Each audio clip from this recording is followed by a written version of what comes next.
பிறந்தவர் யாரு? ஆடும் வினையை ஒழிப்பது யாரு?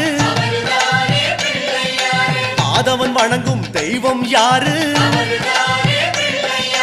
பூமியை தாங்கும் புண்ணியன் யாரு?